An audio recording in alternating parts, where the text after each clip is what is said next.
कौन लोग पी रहे हैं, कौन लोग बेच रहे हैं, क्या वाकई इन सब चीज़ों से काफ़ी सरकार बदनाम हो रही है? जब मुझे लगता है कि जिन उद्देश्यों की प्राप्ति के लिए शराबबंदी कानून लाया गया था, अब वक्त आ गया है कि इसकी विस्तृत रूप से समीक्षा हो, ताकि शराबबंदी से ज़्यादा बेहतर होता है कि हम अवेयरनेस पे काम करें। जब ये जागरूक हो जाएंगे कि मुझे शराब पीने से क्या नुकसान है, तो कानून की कोई आवश्यकता ही नहीं पड़ेगी। शराबबंदी कानून जरूरी नहीं बिहार के। अब समय आ गया है आदरणीय मुख्यमंत्री जी की इसकी भी विस्तृत रूप से समीक्षा होनी चाहिए। नमस्कार, मेरा नाम धीरज शर्मा है और आप न्यूज़ हाट देख रहे हैं। आरएलएम विधायक दल के नेता हैं माधव आनंद। बिहार में शराबबंदी फेल है या सफल, इस विषय पे बात करेंगे। क्या है आखिर समीक्षा की जरूरत क्यों पड़ रही, क्यों मांग? देखिए, आज चर्चा के दरमियान जो है ग्रामीण विकास विभाग पे चर्चा चल रही थी, वित्त विभाग पे, ऊर्जा विभाग और तमाम अन्य मद्य निषेध पे था।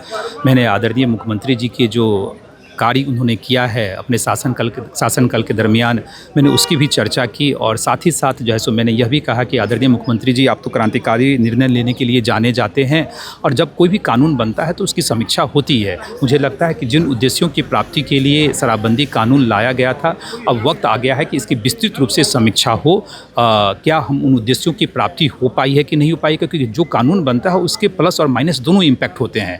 सिर्फ जो है एक अच्छे उद्देश्य की प्राप्ति के लिए जरूर लाया गया, लेकिन हाँ, लोगों के स्वास्थ्य पे असर क्या पड़ा, क्राइम कितना कम हुआ, दूसरा रेवेन्यू पे कितना जो हम लोग का लॉस हुआ, तो तमाम चीज़ों की समीक्षा जैसे विस्तृत रूप से जो है। कैसे देख रहे हैं आप विस्तृत रूप से जब समीक्षा की बात कर रहे हैं, तो क्या चाहिए इम्प्लीमेंटेशन? देखिए, विस्तृत जब समीक्षा होती है तो तमाम चीज़ों पे हम लोग जो है सो ध्यान गौर करेंगे उन सारी चीज़ों पे।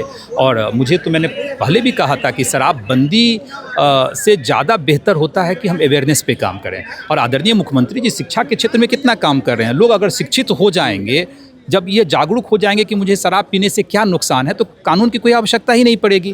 तो जब विस्तृत रूप से समीक्षा करेंगे तो मुझे लगता है सारी चीज़ों पे हम लोग जैसे डिस्कस करेंगे। ऐसा मानते हैं माधव आनंद कि कानून से ज़्यादा जरूरी है शिक्षा पे जोर देना, कि शराबबंदी कानून जरूरी नहीं बिहार के? लेकिन नहीं, मैं ये नहीं कह रहा हूँ। मेरी अपनी सरकार है, आदरणीय मुख्यमंत्री जी का विशेषाधिकार है।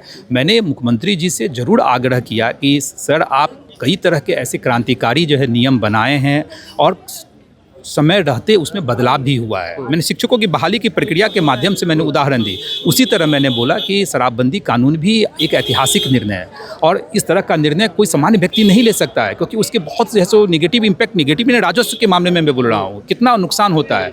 तो अब समय आ गया है आदरणीय मुख्यमंत्री जी की इसकी भी विस्तृत रूप से समीक्षा होनी चाहिए और सब लोगों ने सहर्ष स्वीकार किया। ऐसा नहीं, अपनी सरकार है तो हम लोग जो मांग होती है उस मांग को रखते हैं। एक आखिरी सवाल है, कौन लोग पी रहे हैं, कौन लोग बेच रहे हैं, क्या वाकई इन सब चीज़ों से काफ़ी सरकार बदनाम हो रही है? जब समीक्षा होगी तो तमाम चीज़ों की बदनाम हो रही है। देखिए, जब चर्चा होगी, जब समीक्षा होगी तो तमाम चीज़ें आते हैं इंसान से। तो जब समीक्षा होगी तो हर सरकार बदनाम हो रही है। मेरी सरकार क्यों बदनाम होगी? लेकिन निश्चित रूप से जब कानून बनता है तो कानून का दुरुपयोग भी होता है। घर घर दारू, कानून का दुरुपयोग भी होता है। कानून का दुरुपयोग भी होता है। तो उस दुरुपयोग को कैसे रोका जाए, किस तरह, अगर शराबबंदी के साथ साथ अवेयरनेस पे कैसे काम करें, जब समीक्षा होगी तब इन सारी चीज़ों पर बात करेंगे। बिल्कुल, समीक्षा होगी तो इन सारी चीज़ों पर बात होगी। माधव आनंद ने कहा है कानून की ज़रूरत नहीं पड़ेगी, जब लोग शिक्षित हो जाएंगे, जागरूक हो जाएंगे।